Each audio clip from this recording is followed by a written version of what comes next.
Welcome to Time Traveler's Bookshelf. Today we'll be having a brief introduction to the rise of nations and nationalism. And to start off with, we have this map of the world as we often imagine it today. This is a world composed of a number of different nations, but nations that all share these same central characteristics of shared culture, generally one common language, shared history, and a strong central government that levies taxes, organizes the military, organizes elections, so on and so forth. To some degree, this is not true even in our modern world. There are places like Somalia that have no central government, but this persists as the dominant image that we have of the world, and in many ways this is the dominant political structure of our modern world. And oftentimes we think this has always been the case. But as it happens, the modern nation state is really an invention of the last 200 years or so. So today we'll be looking further into the rise of the nation and nationalism with the specific case study of Germany. So to begin with, let's go to how we often imagine the Middle Ages. Often we think of the Middle Ages as being pretty much the same as the present, except instead of calling them nations, they were called kingdoms. But we think of it much as this map shows, where we have the Holy Roman Empire with clear boundaries and borders, and then the Kingdom of France, the Kingdom of Poland, the Kingdom of Hungary, looking in this map much like the map of modern Europe, just with slightly different boundaries. And we would think that these would also be cohesive, unified states ruled by one central government under a king or emperor. This is not actually how the Middle Ages worked. It was much more fragmentary, and the basic political concept that most people had in their head of the world they lived in was completely different from the world we live in today. So if any of us today were asked, what country do you live in, we would have a quick and clear answer. I live in the United States, or I live in India, or I live in France, or I live in Germany.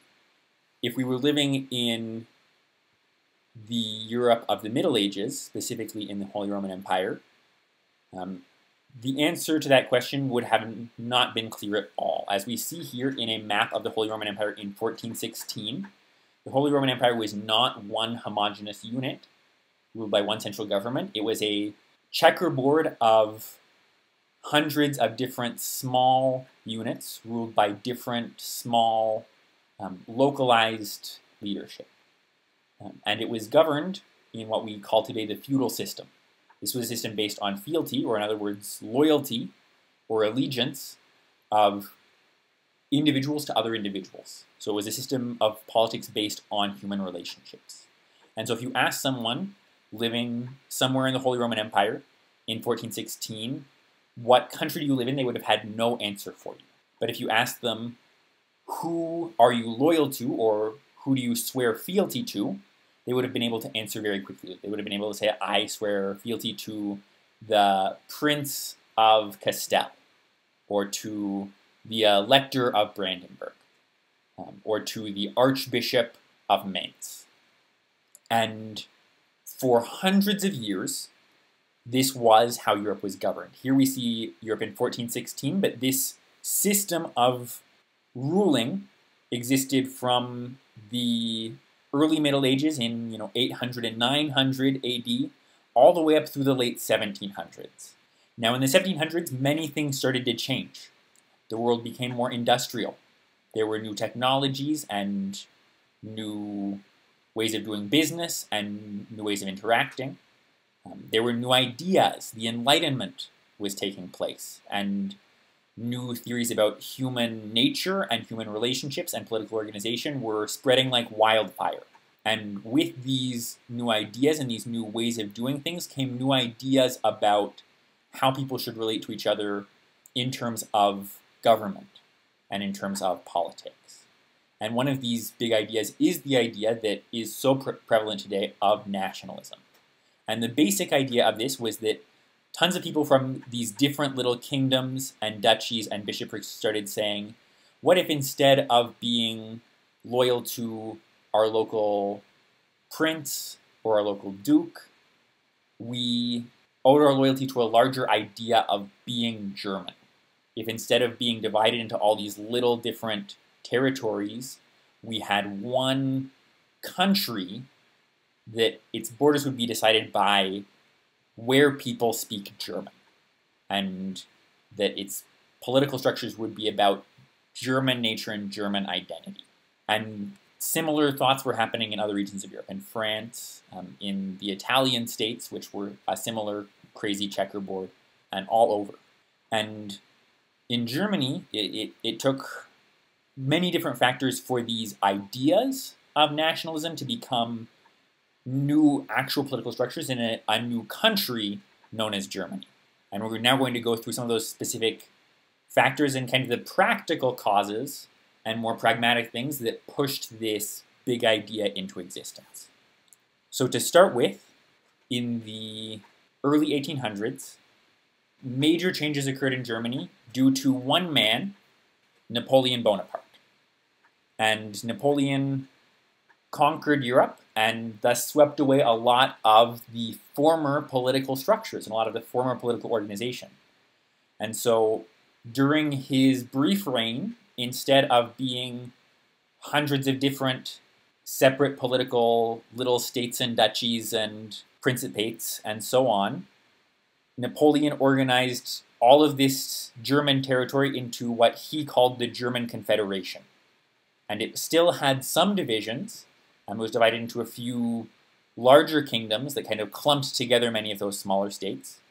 And Napoleon did this not out of a great love for German identity or German nationalism, but for his own convenience. He wanted it to be easier to govern the German people now that he had conquered them, and it's a lot easier to govern 5 places than it is to govern 500 places. And so he created this consolidated German Confederation. Now, the Germans did not like Napoleon and did not like being ruled by Napoleon, but they found that they disliked Napoleon more than they disliked being united. And so even after Napoleon was defeated in 1815, these larger German kingdoms persisted,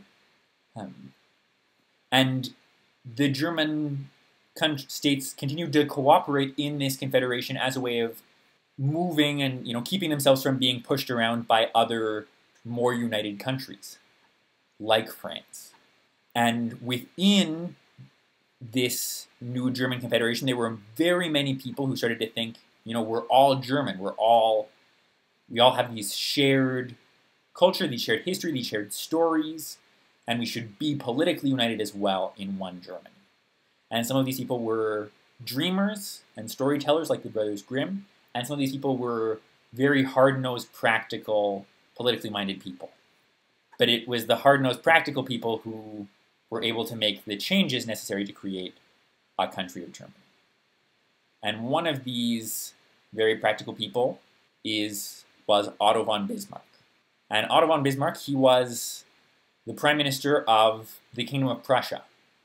And his responsibility was to make the Prussian crown more successful. And he did this by convincing, slowly and surely, each of the other smaller German states to unite with Prussia. And he did this largely by starting wars with Prussia's neighbors. And then by saying to the smaller German states, if you don't unite with us, those other bigger countries will come and attack you. And because of this, finally, by 1871, Otto von Bismarck had united all those separate German states into one Germany.